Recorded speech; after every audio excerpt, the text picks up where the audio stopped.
చంద్రబాబు నాయుడు గారు ఒకవైపు చెప్తూ ఉంటారు. మళ్ళీ తీరా ఆ డ్వాక్రా సంఘాలకి ఇవ్వాల్సిన నిధులు మాత్రం ఎప్పుడూ విడుదల చేయని పరిస్థితి, అలాగే సున్నా వడ్డీ ఇవ్వని పరిస్థితి. మనం చూస్తే 2014 నుంచి 19 మధ్య ముఖ్యమంత్రిగా ఉండే టైంలో 2016 అక్టోబర్ నుంచి సున్నా వడ్డీ ఎత్తేయడం వలన డ్వాక్రా సంఘాలు ఏబీ గ్రేడ్లుగా ఉన్నవి సిడి గ్రేడ్లుగా దిగజారిపోయిన పరిస్థితి. మళ్ళీ జగనన్న ముఖ్యమంత్రి అయ్యాక వాళ్ళకి ఆదుకొని సున్నా వడ్డీ ఇవ్వడం వలన మళ్ళీ సిడి గ్రేడ్లుగా ఉన్నవి ఏబీ గ్రేడ్లుగా మారాయి. జగనన్న వాళ్ళకి సున్నా వడ్డీ కింద 4,969 కోట్లు మహిళల అకౌంట్లో వేయడం జరిగింది. అంత చక్కగా మహిళల్ని ఆదుకోవడం, ఆర్థికంగా బలోపేతం చేయడం కోసం జగనన్న ఎంతగానో కృషి చేస్తే చంద్రబాబు నాయుడు గారు ప్రతిసారి కూడా మహిళలంటే పగ కక్ష చూపిస్తూ ఉండే పరిస్థితి మనం చూస్తూ ఉన్నాము.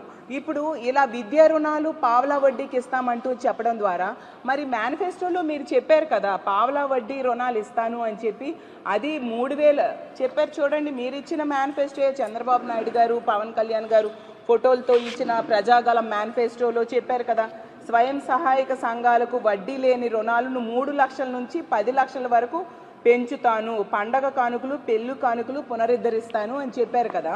మరి కనీసం 3 లక్షలు చొప్పున 3 లక్షలకి సున్నా వడ్డీ ఇచ్చినా కూడా ఇంచుమించు 2,000 కోట్లు బకాయిలు పడ్డారే.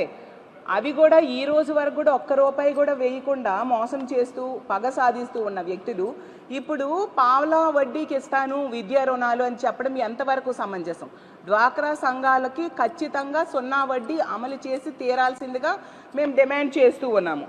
అలాగే తీసుకుంటే మేనిఫెస్టోని ఎంతసేపు చంద్రబాబు నాయుడు గారు ఎన్నికల టైంలో మేనిఫెస్టో కోసం ఎంతగానో ప్రచారం చేశారు, వాళ్ళ నాయకులు ఇంటింటికి వెళ్ళి ప్రచారం చేశారు, బహిరంగ సభల్లో చెప్పారు.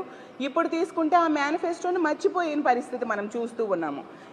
అసలు ఈ సున్నా వడ్డీ పథకం అనేది మహిళలకి ఎంతగానో ఆర్థికంగా తోడ్పాటును అందిస్తుంది. మీరు స్పెషల్ ఫ్లైట్స్లో వీకెండ్స్లో వెళ్ళి రెస్ట్ తీసుకుంటూ ఉంటారు కదా, దానికి ఖర్చు పెట్టే అనవసరమైన ఖర్చును తగ్గించుకొని ఈ సున్నా వడ్డీ కోసం ఉపయోగిస్తే ఖచ్చితంగా దీన్ని అమలు చేయడం చాలా సులభంగా ఉంటుందని తెలియజేస్తూ ఉన్నాను.